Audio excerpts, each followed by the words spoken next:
मुंबई में ढोल ताशों की धुन, गुलाल से सराबोर सड़कें, हवा में तैरते गणपति बप्पा मोरया की गगनभेदी जयकारे और ठीक उसी के बीच उठती चीख पुकार।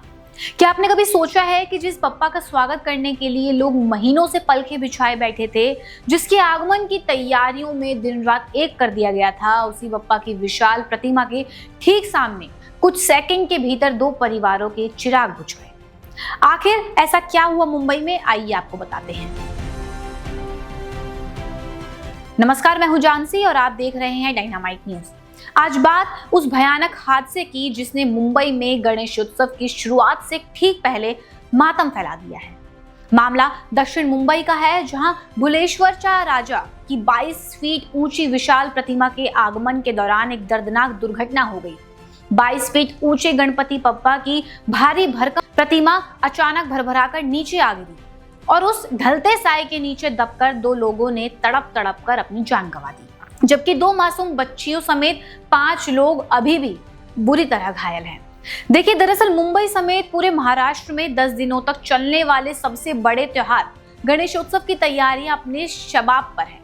मंडपों की सजावट और व्यवस्था के लिए बड़े सार्वजनिक गणेशोत्सव मंडल त्योहार शुरू होने से काफी पहले ही प्रतिमाओं को गाजे बाजे के साथ लेकर आते हैं, जिसे आगमन सोहला यानी आगमन जुलूस कहा जाता है। शनिवार की रात करीब 10 बजे दक्षिण मुंबई के भुलेश्वर इलाके में जय अंबे चौक के पास कबूतर खाना के बलराम मर्चेंट रोड पर एक ऐसे ही भव्य जुलूस निकाला जा रहा था। भाईखला से लाई जा रही भुलेश्वर चा राजा की 22 फीट ऊंची मूर्ति अपने पंडाल से महज 50 मीटर की दूरी पर थी। सैकड़ों भक्त झूम रहे थे, गुलाल उड़ा रहे थे और ढोल थाशों की थाप पर लोग नाच भी रहे थे। तभी अचानक कुछ ऐसा हुआ जिसने खुशियों को चीखों में बदल दिया।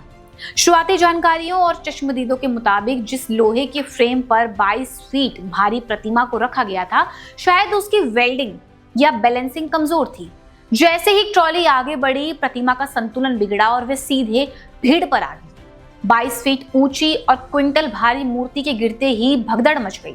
सूचना मिलते ही Mumbai fire brigade, Mumbai police, traffic police, ambulance, BMC की टीम मौके पर पहुंची और लोहे के ढांचे के नीचे दबे लोगों को बाहर निकालना शुरू किया, लेकिन तब तक बहुत ज्यादा देर हो चुकी थी। इस हादसे में गंभीर चोट लगने के कारण 2 लोगों की मौके पर ही दर्दनाक मौत हो गई।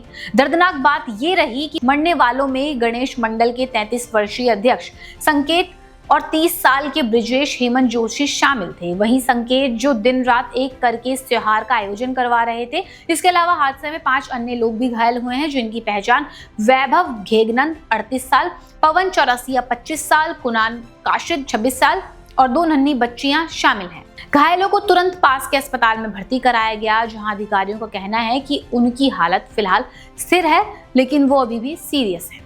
पर सवाल ये है कि इस जानलेवा हादसे का जिम्मेदार कौन है? क्या ये सिर्फ दुर्भाग्यपूर्ण संयोग था या फिर 22 फीट ऊंची और भारी भरकम मूर्तियों को संकरी गलियों में बिना पर्याप्त सुरक्षा ऑडिट के ले जाने की प्रशासनिक लापरवाही थी?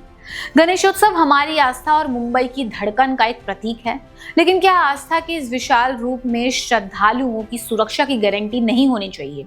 33 साल के संकेत और 30 साल के ब्रिजेश के चले जाने से उनके परिवारों में जो अंधेरा छा गया है, उसका जवाब किसके पास है? पुलिस ने फिलहाल एक्सीडेंटल डेथ यानी एडीआर की मामला दर्ज किया है और उसकी जांच भी शुरू हो गई है, लेकिन ये हादसा हर गणेश मंडल और प्रशासन के लिए सख्त चेतावनी भी साबित हो रहा है और भक्ति के उल्लास में सुरक्षा के बुनियादी नियमों को भूलने की कीमत कितनी भारी पड़ सकती है, ये भी बताता है।